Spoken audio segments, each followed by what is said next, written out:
আরে মানুষ এই সব বেহুশ দুনিয়ার পিছে কি জবাব দিবি রে তুই আল্লাহর কাছে? রাত দিনে দৌড়া দৌড়ি বিশ্রামের সুযোগটা নাই, নামাজ রোজা দূরের কথা আল্লাহর নামটাও মুখে নাই। হালাল হারাম না মানিয়া কর ছোট টাকা মাই, এত টাকা রাখবা কোথায়? কাফনের তো পকেট নাই। টাকা পয়সা লইয়া কি কেউ কবরে গেছে? টাকা পয়সা লইয়া কি কেউ কবরে গেছে? কি জবাব দিবি রে তুই আল্লাহর কাছে? ঠিক না ঠিক? তাইলে আমরা নিশ্চিত হলাম আমাদের মরা লাগবে।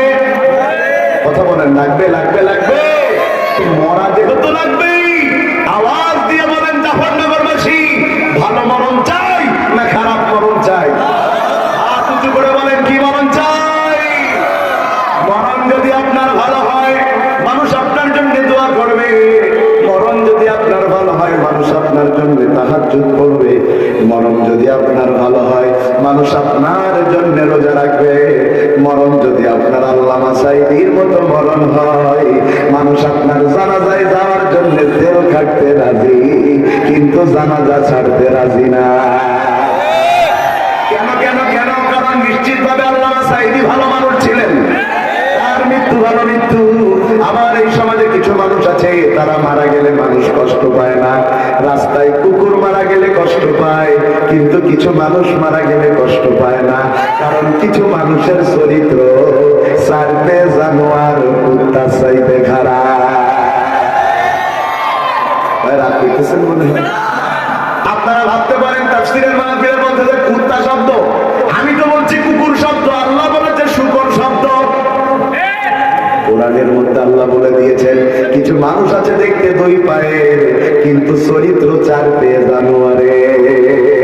আমার আল্লাহ ঠিক এইভাবে বলেন, ওয়ালাকাদ জারা'না লিজাহান্নামা কাসীরাম মিনাল জিন্নি ওয়াল ইনস লাহুম কুলুবুন লা ইয়াফকাহুনা বিহা ওয়া লাহুম আ'য়ুনুন লা ইউবসিরুনা বিহা ولهم آذان لا يسمعون بها أولئك كالأنعام بل هم أضل الله أكبر। সমাজের মধ্যে কিছু মানুষ আছে দেখতে দুই পায়ের কিন্তু তাদের আমি আল্লাহ অন্তর দিয়েছি, শোনার জন্য কান দিয়েছি, দেখার জন্য চোখ দিয়েছি, তারপরেও তারা পশু, কারণ তারা তাদের অন্তর, তাদের চোখ, তাদের কান আল্লাহর কাছে বিক্রি না করে বাতিলের কাছে বন্ধক রেখেছে। তারা চোখে দেখার পরে হককে হক বলে না। এই ভাই মাইক খালি সরে যায়, আমি ঠেলে একটু ভালো করে আইতে দাও। আমি বেনা বলতে আইসি তো আমার কাছে থাকতে যেতে না, এইভাবে একটু আঁটো। ঠিক আছে, আর নড়ো না ভাই, ঠিক আছে না রে তাকবীর ভাই, কিছুক্ষণ থাকা যাবে না, চলে যাওয়ার ইচ্ছা আছে কারো? চলে যাওয়ার ইচ্ছা আছে যাদের যাদের চলে যেতে পারেন এখনই, আর যাদের ইচ্ছা আছে শোনার শেষ পর্যন্ত বসেন, বসলে আর ওঠা যাবে না। আমি মেহমান, আপনারা মেজবান, আমাকে রেখে চলে যাওয়া তো ভদ্রতা হবে না। সুতরাং আমি আছি যতক্ষণ আপনাদের থাকা লাগবে।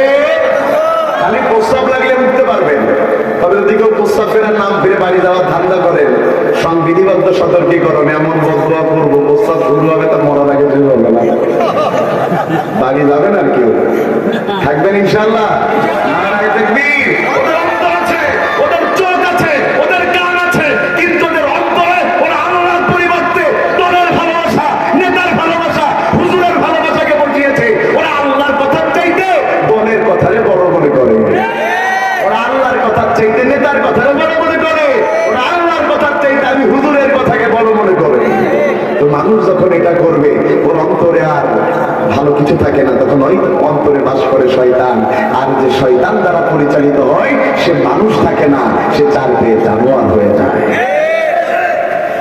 তাই এবার আওয়াজ দিয়ে বলেন সবার ভালো মরণ চাই, চাই চাই। বলেন পৃথিবীতে যত মানুষ এসেছে, যত মানুষ আছে এবং আসবে, সর্বশ্রেষ্ঠ মহামানবকে জোরে বলেন মুহাম্মদুর রাসূলুল্লাহ।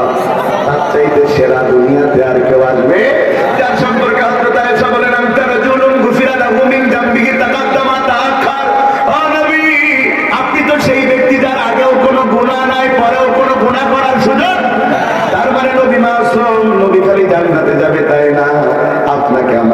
সুপারিশ করে জান্নাতে নিয়ে যাবে। নবীকে নিয়ে যদি কেউ প্রশ্ন তোলে, বেঈমান হয়ে তার মরা লাগবে। যে নবীর এত মর্যাদা, এত মর্যাদা, এত মর্যাদা, সেই নবী পর্যন্ত প্রতিদিন সকাল সন্ধ্যা দোয়া করতেন, আল্লাহুম্মা ইন্নী আসআলুকা হুসনাল খাতিমা, আল্লাহুম্মা ইন্নী আসআলুকা হুসনাল খাতিমা। আল্লাহ তুমি আমারে ভালো মরণ দাও, আল্লাহ তুমি আমারে ভালো মরণ দাও। রাসূল যদি ভালো মরণ চায়, ও জাফরনগরবাসী, আপনার আমার ভালো মরণের দরকার আছে না? না, ভালো মরণ লাভের উপায় পাঁচটা। কয়টা? এ আওয়াজ মানি না, হাত তুলে বলেন কয়টা? আরো জোরে, জোর হলো না, জোরসে বলেন। মাশাআল্লাহ, এবার হইছে। যদি 5টা মার্কায় কেউ ভোটে দাঁড়ায় তো খুব খুশি হতো, কি বলেন? কারণ 500 কোটি টাকা এক প্যাকেট বিরিয়ানি দিয়েও তো এত জোর হয় না। ভালো মৃত্যু লাভের উপায় কয়টা? এবার একটা আঙ্গুল আকাশের দিকে দিয়ে বলেন 1 নাম্বার। ভালো মৃত্যু লাভের উপায় 1 নাম্বার, বলেন কয় নাম্বার? ওয়ান মুআয ইবনে জাবাল রাদিয়াল্লাহু তাআলা আনহু قال قال رسول الله صلى الله عليه وسلم من كان آخر كلامه لا إله إلا الله دخل الجنة। আল্লাহ রাসূলের জলিল কদর সাহাবী নাম তার মুআয ইবনে জাবাল, তিনি বর্ণনা করছেন আল্লাহ রাসূল বলেছেন, যদি কোনো আল্লাহর বান্দা মৃত্যুর সময় একটা বার কষ্ট করে বলতে পারে লা ইলাহা ইল্লাল্লাহ, ওই মানুষটা ভালো মরণ পেয়ে আমার আল্লাহর জান্নাতে প্রবেশ করবে।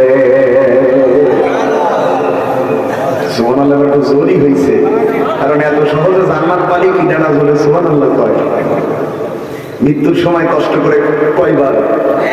জোরে কয় না, কয়বার? যাবেন কোথায়? যাবেন কোথায়? মনে একটু আনন্দ লেগেছে না? জীবনে যাই করি, টেন্ডারবাজি, চাঁদাবাজি, ভোট্টা, খুন, গুম, ধর্ষণ, তেল চুরি, চাল চুরি, ডাল চুরি, বাস চুরি, রড চুরি, যাই করি না কেন মরার সময় কষ্ট করে একবার বলবো লা ইলাহা ইল্লাল্লাহ, সোজা আল্লাহর জান্নাতে চলে যাব। তাদের জন্য সাতক্ষীরার ভাষায় বলতে ইচ্ছা করে, ভাই এতটা দূর আইছেন না। কথা কি শুনতেছেন আপনারা? এতটা দূর আইছে না, আমার এলাকার ভাষায় বলে কুটে কুটে। আপনারা কি বলেন আমি জানি না, ওই খাইতে না পারলেও জোর করে খাই, এরা কি কয়? হ্যাঁ, কুতাই কুতাই। হ্যাঁ, কুতাই কুতাই। ওই যে পায়খানা না হলে জোরে কোট মারে, এরা আপনারা কি কন? কুতাই কুতাই। কথা ঠিক? অনেকে মনে করতেছে যাই করি তাই করি, মরার সময় কোথায় কোথায় একবার বলে দেব লা ইলাহা ইল্লাল্লাহ, হাদিস অনুযায়ী জান্নাতে চলে যাব। তাদের এবার হাদিসের তাহকিক তাদের শোনাই। ইমাম ফখরুদ্দিন রাজি রাহিমাহুল্লাহ বলেন, এই হাদিসের ব্যাখ্যা যারা মনে করছে একবার কালেমা পড়লে জান্নাত, তাদের জন্য বক্তব্য, যাদের জীবন ইসলাম দিয়া চলে না, তারা মরার সময় চেষ্টা করলেও তাদের কালেমা জোটে না। ভাই কথা কি মনে থাকবেনই নাকি? পুরো ওয়াজ বুঝেন আর না বুঝেন, এই কথাটা মনে করে বাড়ি যাবেন। আলহামদুলিল্লাহ, হেদায়েতের জন্য যথেষ্ট।